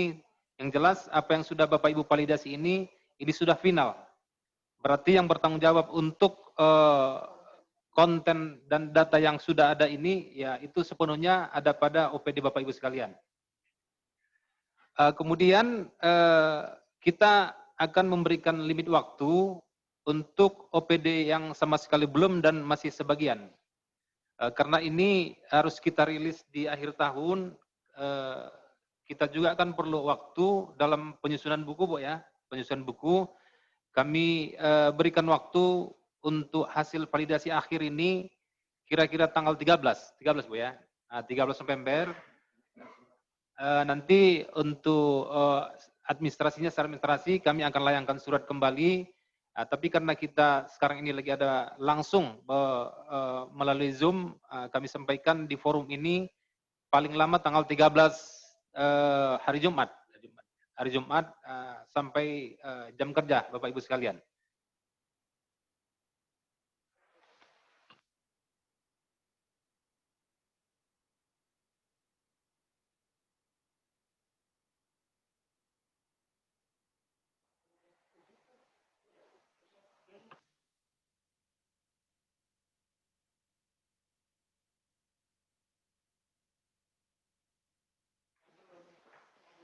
Mungkin kami harus langsung juga ini Bapak Ibu sekalian, perlu jawaban dari yang pertama dari BKD barangkali. Bapak Ibu dari BKD. Oh, udah. Oh ya, terima kasih BKD, baru ada laporan sudah update semua. Kemudian untuk selanjutnya dari Kasbangpol. Dari Kasbangpol, silakan Bapak Ibu. Apakah bisa kira-kira ini hari Jumat paling lama ini? Iya. Hari Jumat Kak. Iya. Bisa Pak. Bisa Pak ya? Iya Pak. Oh, baik, kami tunggu Bu. Lebih cepat lebih bagus ini Pak. Iya Pak. Kemudian dari BPBD? BPBD ini banyak datanya nih. Apalagi kita dalam apa ini? Musibah secara nasional, internasional juga. Dari BPBD, mana Bapak Ibu sekalian? Ada beda.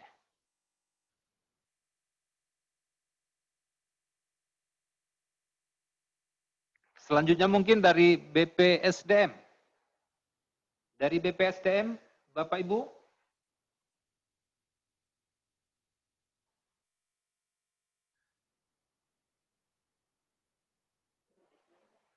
Iya, tapi enggak ini dia. Bapak Ibu dari BPSDM, limit waktu kita sampai 13. Surat kita menyusul mungkin besok kami kirimkan yang akan ditandatangani oleh Ibu Sekda. Ada juga jawaban ini. Kemudian dari BPPRD. Ada tadi kayaknya, BPPRD ada ya.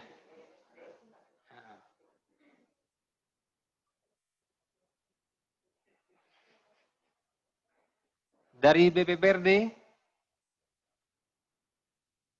agak kesulitan kita emang pakai ini.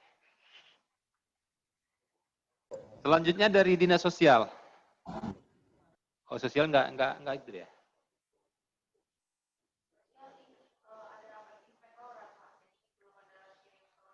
Oke, nanti kita surati saja. Kemudian dari Dinas Kehutanan, Bu. Dinas Kehutanan.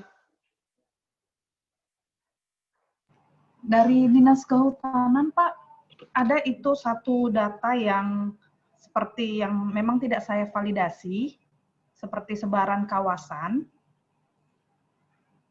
Maaf, Pak. Silakan, Bu. Silakan, Bu.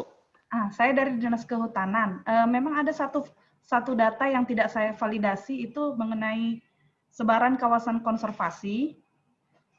Itu memang tidak saya validasi karena sebenarnya data itu diupdate sekali 5 tahun, Pak. Jadi mungkin tidak usah ditampilkan gitu, Pak.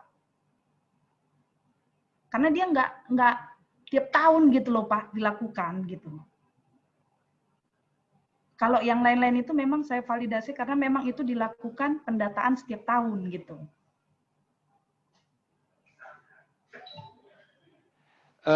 Kira-kira gimana Bu, kalau umpamanya data yang 5 tahun ini kan kita buang aja gimana kira-kira Bu? Iya, maksudnya seperti itu Pak. Jadi Oh ya udah. data yang tidak saya validasi itu maksudnya nggak usah dimasukkan gitu Pak.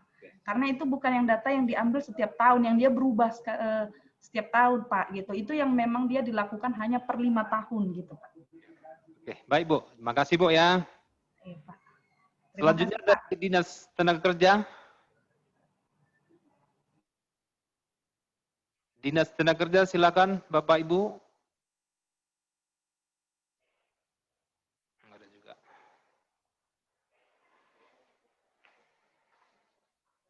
Kemudian Dinas Perhubungan. Dinas Perhubungan silakan Bapak.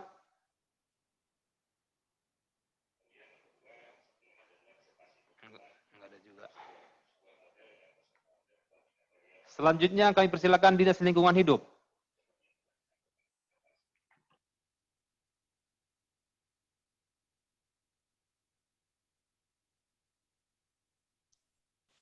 Oh itu Pak. Ya. Pak, oke Pak. Selamat siang Pak. Dengan kami Dinas Lingkungan Hidup. Untuk tahap datanya dalam kami kerjain Pak. Pengumpulan data, pembuatan daftar berkas data Pak. Sedang pengumpulan Pak. Baik Bapak, ini kan kita punya limit waktu ini Pak, sampai tanggal 13 hari Jumat. 13 Pak ya. 13, karena sebenarnya kali, kita Pak. ini, kalau kita bandingkan sama tahun yang lalu kita sudah terlambat, mungkin karena ada pandemik ini barangkali ya. Tapi tolong Pak dibantu paling lambat tanggal 13, kami tunggu sampai sore Pak ya. Iya Pak, insya Allah Pak ya. Oke siap, terima kasih. Terima kasih Pak. Kemudian dari Dinas Pemuda dan Olahraga, Dispora ada Pak?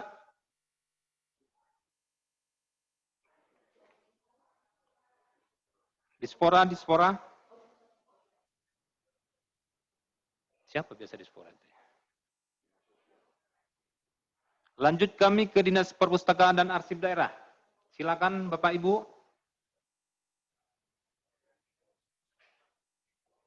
Nggak ada juga.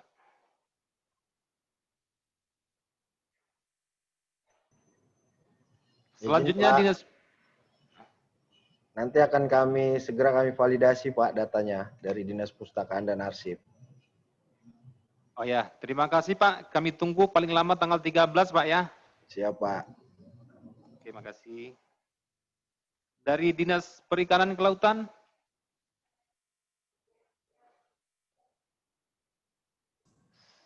Sudah divalidasi Bapak Ibu Pak. Dinas Perikanan Kelautan, kami silakan Pak. Sudah kami validasi Pak. Sudah.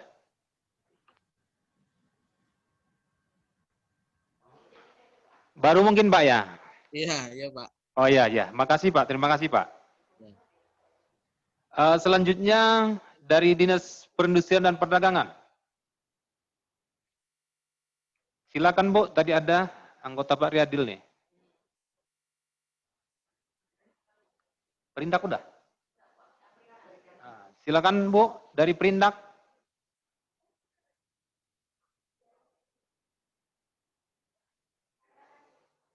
Ibu dari Perindak.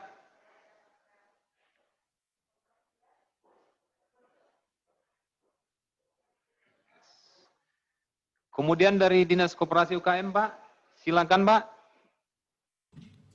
Ya, terima kasih Dinas Koperasi UKM. Baik, akan kami segera validasi. Mudah-mudahan tidak ada halangan, hari Jumat akan selesai. Terima kasih, Pak. Oke, makasih Bu atas kerjasamanya. Kemudian dari Dinas Pemberdayaan Masyarakat Desa.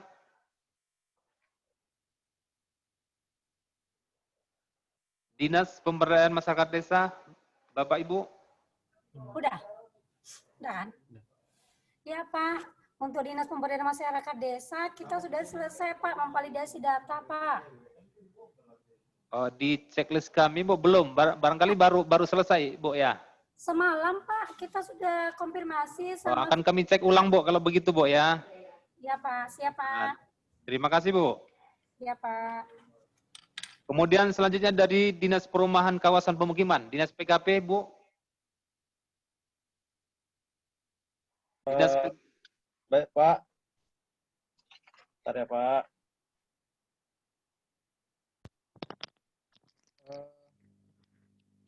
Kami baru dalam hal ini, Pak, jadi tidak mengerti mengenai tahapan validasi terhadap permintaan data. Kami sudah jawab surat beserta lampiran dan data terbaru seperti yang statistik yang 2018, kemudian kami kirim yang statistik 2019. Kalau ada tahapan validasi kami belum terinformasi, Pak. Mohon petunjuk dan bimbingan lebih lanjut. Mungkin dari narasumber barangkali dari Ibu Maska, silakan dulu, Bu, dibantu dari Dinas PKP.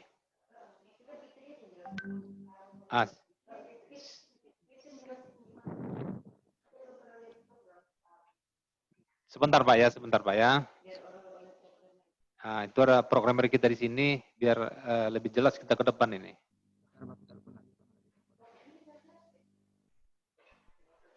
Bentar ya, Bang.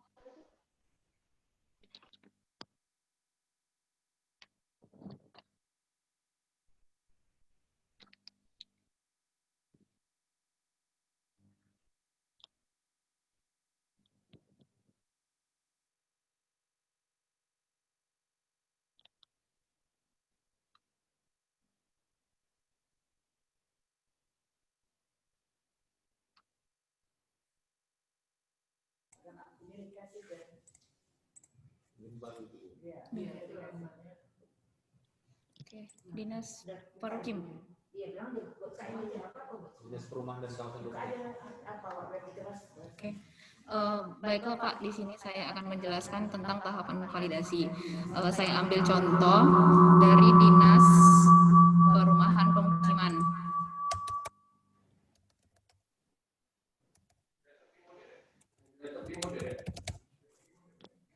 Oh, sebentar.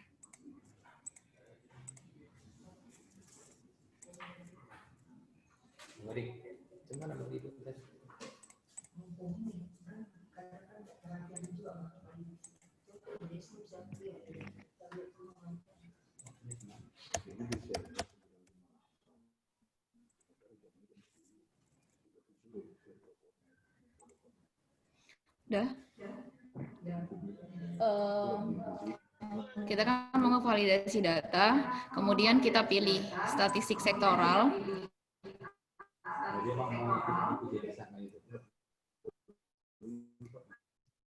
Pilih validasi. Nah, jadi di aplikasi nanti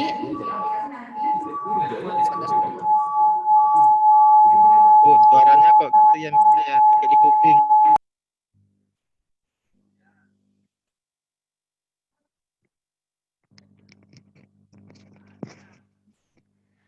Nanti di aplikasi tertera data. Nih.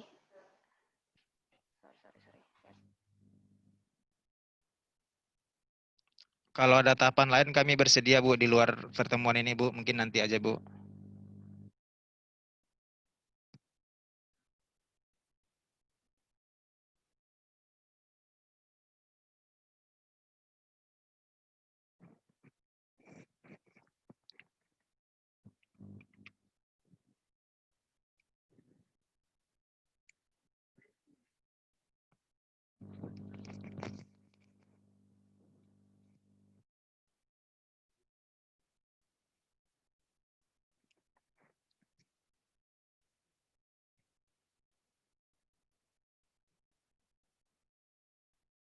Kelihatan data dari Dinas Perukim, jumlah pembangunan, prasarana, dan jumlah rehabilitasi. Nah, jadi sebelum divalidasi, datanya coba dilihat dulu terlebih dahulu nih. Nah, ini data dari Dinas Perukim di jumlah pembangunan prasarana. Nah, dicek dulu angka-angkanya, kemudian pilih validasi data ini, Pak. Dipilih. Setelah dipilih, data yang sudah tervalidasi akan berubah warna menjadi warna biru. Jadi beda data yang sudah dan belum divalidasi adalah kalau dia divalidasi warnanya akan berwarna biru, dan kalau belum divalidasi dia masih tetap hitam. Nah, banyak OPD yang bingung apakah datanya sudah divalidasi atau belum karena ada kata telah divalidasi. Nah, jadi ini bukan termasuk keterangan bahwa data yang sudah divalidasi atau belum. Jadi data yang sudah divalidasi atau belum divalidasi itu bedanya ini. Kalau dia divalidasi warnanya biru, kalau dia belum divalidasi dia warnanya hitam. Nah, itu dia. Berarti Jadi yang misalkan biru nih, kan kita lihat data dan legendanya validasi ya. ya. Jumlah rehabilitasi rumah tidak layak kami lihat. Jadi sebelum divalidasi coba dicek dulu angkanya. Nah nih, angkanya dicek. Kalau emang sudah benar, silahkan validasi data ini. Nah, kemudian kembali. Nah ini dia. Jadi data dari Dinas Perukim sudah divalidasi. Kayak gitu tahapan ngevalidasi data. Nah, semisal ada data yang salah, ada data yang salah, silahkan diganti pakai akun operator. Nah, tadi Dinas Pemberdayaan Masyarakat Desa ya kan bilang bahwa mereka sudah ngevalidasi. Tapi coba kita lihat.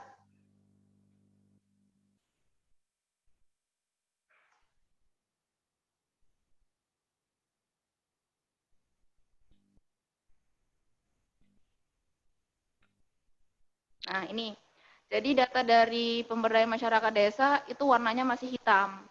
Warnanya masih hitam, jadi itu termasuk data yang belum divalidasi. Jadi kalau mau validasi data, silakan pilih lihat data dan validasi, dicek terlebih dahulu angkanya, kemudian pilih validasi data ini.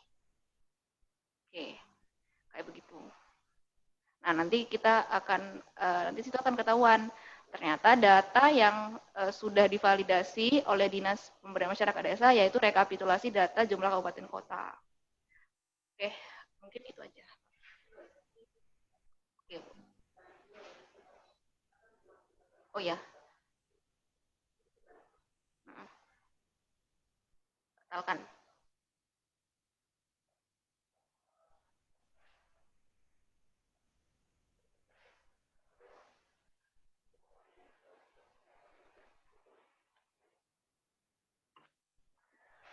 Baik, terima kasih Fitri. Tadi Bapak dari Dinas PKP Pak ya? Oke, siap Pak. Sudah paham kan Pak dengan aplikasi kita tadi, sudah kan? Sudah Pak, dan tadi kayaknya sudah diklik validasinya, berarti kami sudah ya Pak ya? Belum, kami sudah kembalikan Pak. Oh, Dikembalikan ulang nanti biar Bapak yang ini Pak, yang validasi. Ini kan hanya contoh tadi Pak ya? Maaf Pak, saya nggak bisa validasi karena saya nggak punya usernya.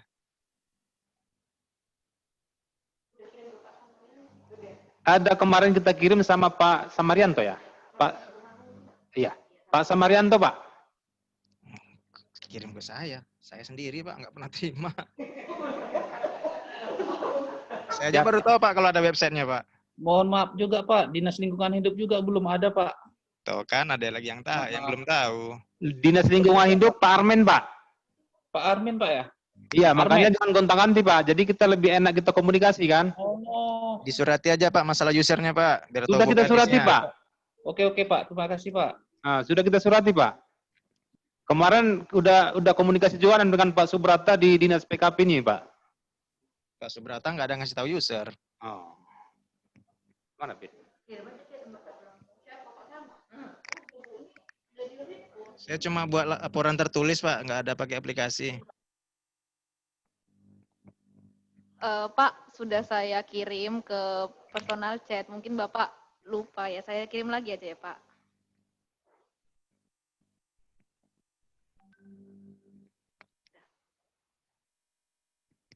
Udah dikirim ulang ya Pak ya? Oke, makasih. Oke. Kemudian kita lanjut ke Dinas Pengendalian Penduduk dan Keluarga. Ini sama sekali belum ada validasi dari Dinas Pengendalian Penduduk dan Keluarga. Silakan. Selamat pagi. Selamat pagi Pak. Selamat pagi Pak Jis. Saya Waldo Stompul dari Dinas Pengendalian Penduduk dan Keluarga Berencana. Ya, ini Pak saya Tompul. lagi proses validasi dan saya ingin mau menyempurnakan lagi nih Pak. Jadi mungkin hari ini paling tidak sore nanti udah finish. Maaf atas keterlambatannya Pak Ajis. Baik, terima kasih Pak Tumpul. Selanjutnya kita ke Dinas Penanaman Modal dan Pelayanan. Ini baru sebagian dari laporan dari apa kita. Silakan Pak, dari Dinas Pengendalian Penduduk dan dari Dinas Penanaman Modal dan Pelayanan.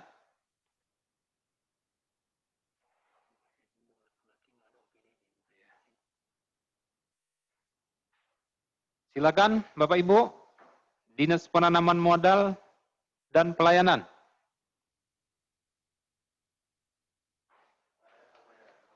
Ada ya. Nanti akan kita surati. Kemudian kami ulang lagi dari Dinas Perhubungan tadi Pak, udah masuk belum? Karena belum ada jawaban dari OPD-nya.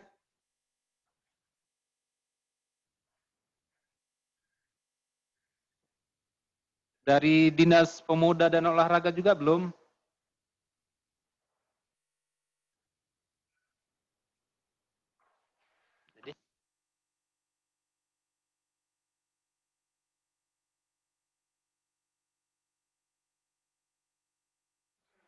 Baik, Bapak Ibu sekalian, sudah kita coba tadi komunikasikan dengan teman-teman OPD yang belum. Memang sebagian kita masih ada yang belum menjawab, tapi kami akan segera kirim surat. Besok mungkin akan kami kirim surat, tapi kami sampaikan ulang kembali ini. Paling lambat hasil validasi dari Bapak Ibu sekalian itu kami terima hari Jumat tanggal 13 November 2020 di Dinas Kominfo. Itu barangkali Bapak Ibu sekalian. Udah? Langsung. Baik Bapak Ibu sekalian, mungkin sampai di sinilah acara kita. Dari awal tadi sudah sampaikan dua pemateri kita. Kemudian kita sudah lanjut untuk validasi data dari Bapak Ibu sekalian. Memang sebagian teman-teman belum ada yang respon, tapi akan segera kami surati. Kami dari Dinas Kominfo atas nama pimpinan mengucapkan terima kasih banyak kepada Bapak Ibu sekalian yang sudah bekerja sama untuk pengumpulan data statistik sektoral dari OPD Bapak Ibu sekalian yang akan kami jadikan dalam bentuk satu buku dan akan kami publish ke media yang ada di sumutprov.go.id dan statistik sektoral sumutprov.go.id. Barangkali ini yang bisa kami sampaikan, kurang lebih mohon maaf. Wabillahi taufiq wal hidayah. Wassalamualaikum warahmatullahi wabarakatuh. Sebelumnya Bapak Ibu sekalian, kita akan foto bersama dulu Pak. Foto bersama mungkin akan dipandu oleh operator kita ini. Silakan ya.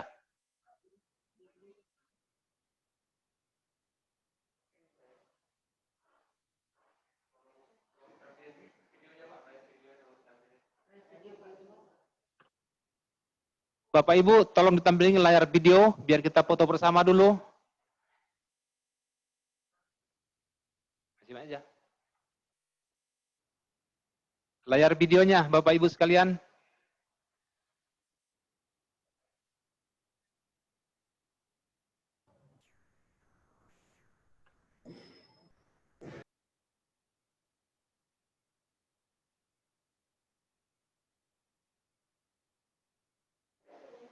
Kita mulai foto bersama Bapak Ibu sekalian, kami hitung mulai dari 1, 2, 3. Oke, terima kasih. Satu lagi Pak, satu layar lagi. Kami hitung 1, 2, 3. Oke. Baik Bapak Ibu sekalian, terima kasih atas kerjasamanya. Mudah-mudahan ke depan kita lebih baik. Salam sehat. Terima kasih. Wassalamualaikum warahmatullahi wabarakatuh. Waalaikumsalam warahmatullahi wabarakatuh. Waalaikumsalam warahmatullahi wabarakatuh.